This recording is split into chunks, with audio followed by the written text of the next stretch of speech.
In Game of Thrones, House Targaryen ruled through incest, madness, and dragonfire for 300 years until their insanity finally destroyed them.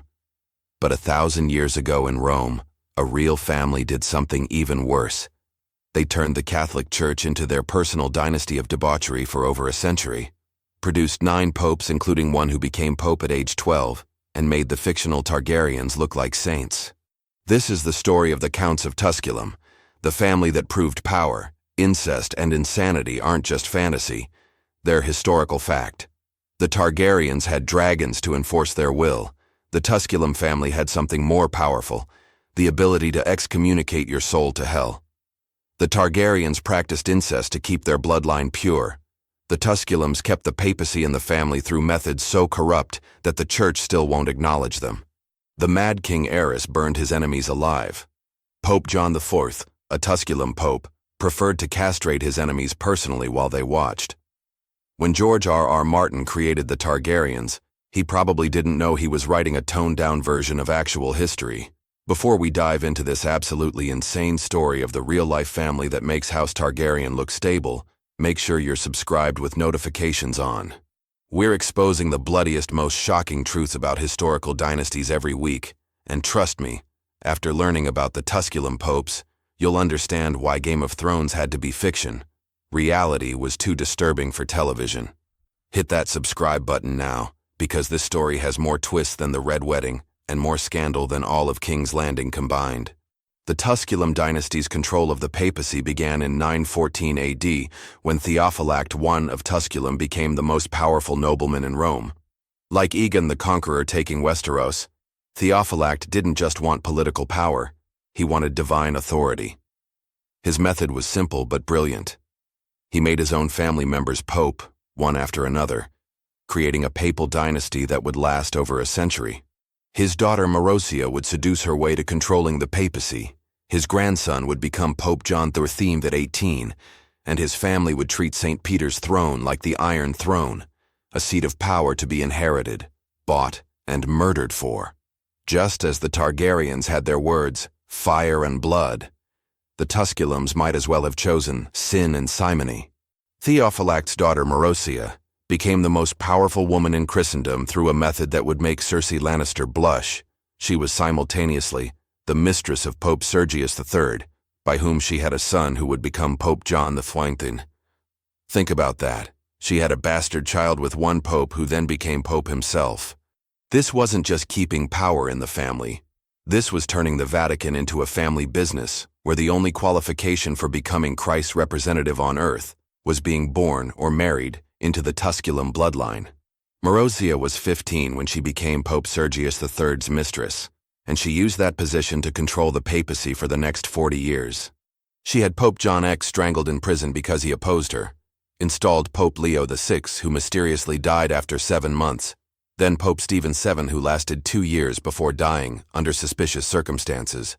She married 3 times, each husband more powerful than the last, and allegedly had affairs with multiple popes while murdering the ones who wouldn't comply.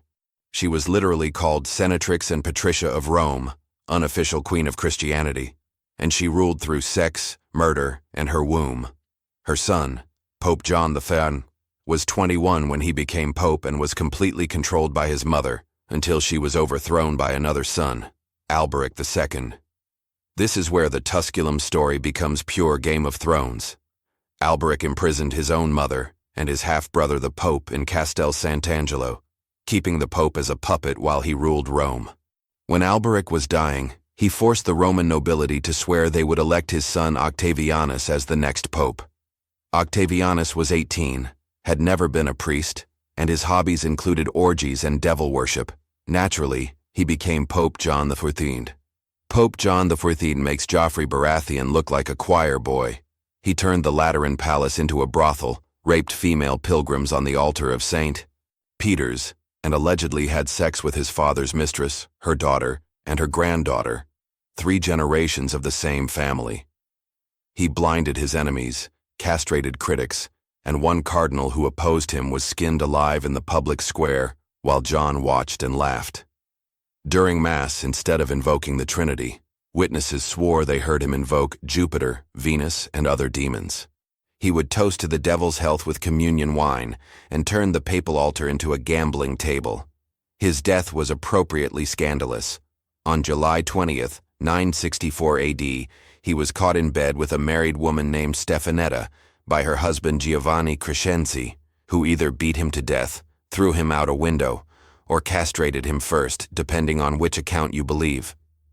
The Pope died naked in another man's bed, and the Church has been lying about it ever since, claiming he had a stroke. But the Tusculum family didn't care about the scandal. They just installed another family member as Pope and continued their dynasty. Like the Targaryens after the death of a mad king, they simply crowned the next in line. The family produced Pope Benedict VIII, who was actually competent, but gained the papacy by forcing out the rightfully elected Pope Gregory VI at sword point. Then came Pope John XXIX, who bought the papacy outright. He went from layman to pope in a single day by paying enough gold. But the ultimate Tusculum pope, their heiress Targaryen, was Pope Benedict IX. He became pope at 12 years old.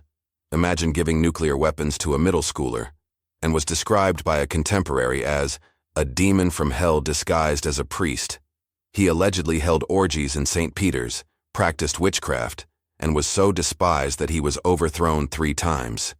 Benedict IX is the only person to be pope 3 separate times because he kept selling the office, then taking it back by force. First, the Romans expelled him for his depravity, but he returned with an army. Then he sold the papacy to his godfather for 1,500 pounds of gold because he wanted to get married, but changed his mind and took it back.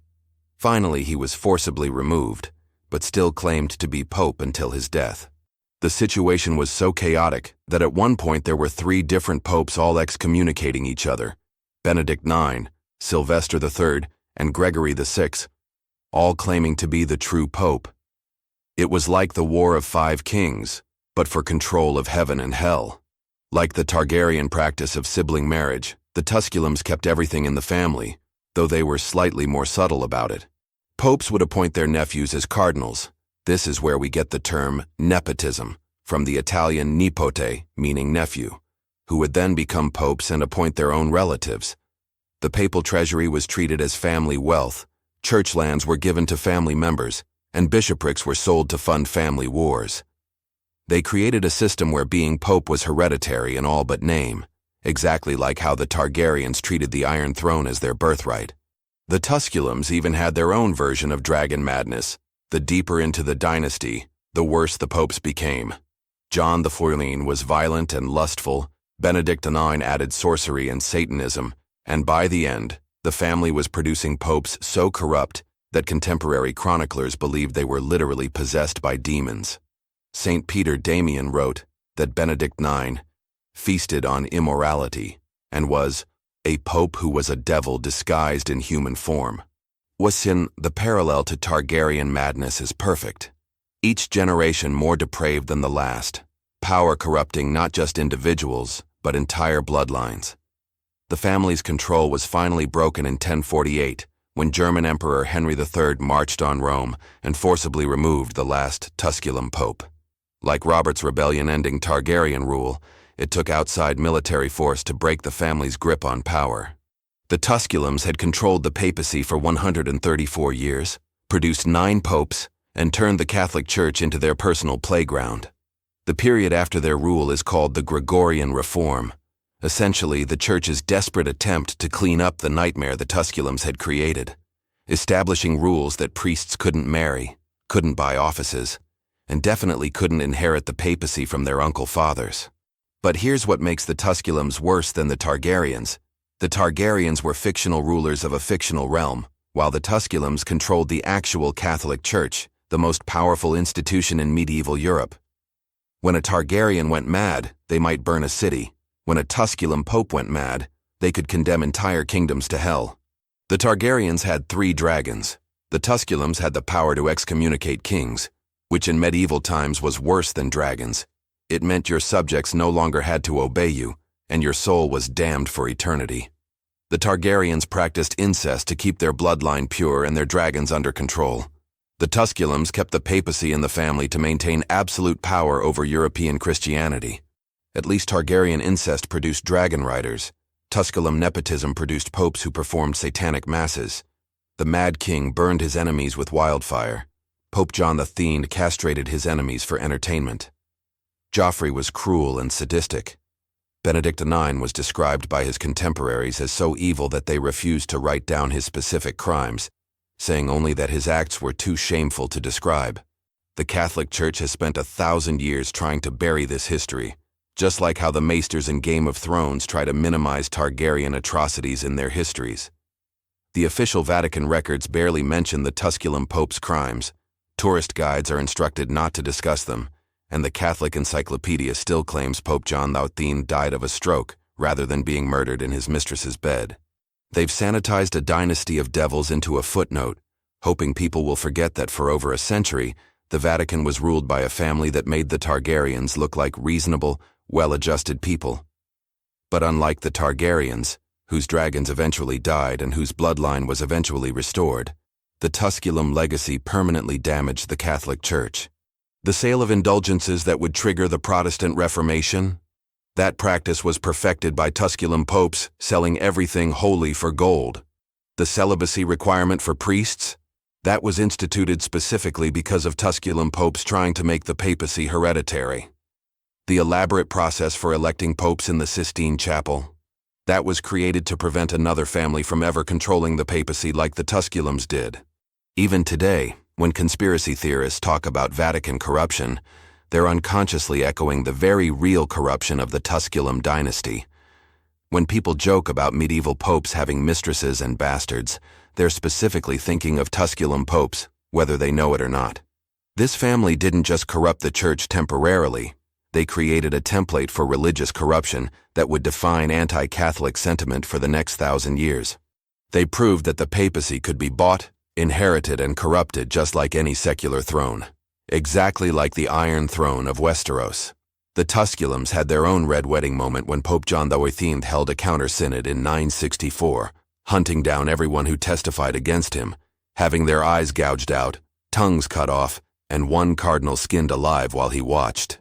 They had their own crown or faith moment when multiple popes and anti-popes excommunicated each other, forcing Christians to choose which pope to follow or risk damnation.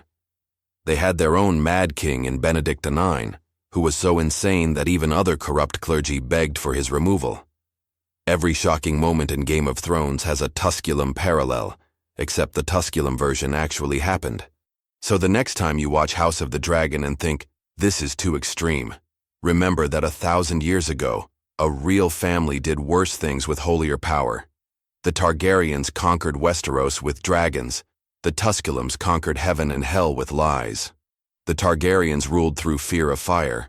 The Tusculums ruled through fear of damnation. The Targaryens fell when their dragons died. The Tusculums fell when Christians finally had enough of popes who worshiped devils. Both dynasties proved that absolute power corrupts absolutely, but only one of them was real. George R.R. Martin famously said he based Game of Thrones on the War of the Roses and medieval history, but he had to tone down the real history because it was too unbelievable for fiction. The Tusculum dynasty is proof of that.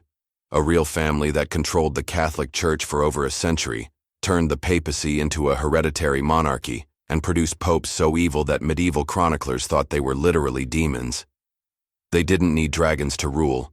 They had something more powerful, the keys to heaven.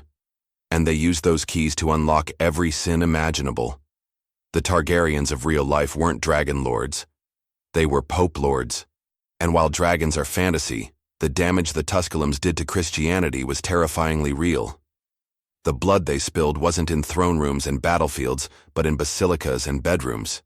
Their madness wasn't from centuries of inbreeding, but from the corruption of absolute spiritual power. And unlike the Targaryens, who might one day reclaim their throne in fiction, the Tusculums are gone forever, taking their secrets, their sins, and their stolen sanctity with them to whatever hell they believed in. Fire and blood? Try brimstone and blasphemy. The real Game of Thrones was played for the throne of St. Peter, and for over a century, one family won every round. That's not fantasy, that's history. And it's a history the Vatican desperately hopes you'll never learn. But now you know, the Targaryens existed. They ruled the Catholic Church, and they were worse than anything HBO could ever show on television. Some stories are too dark even for the night.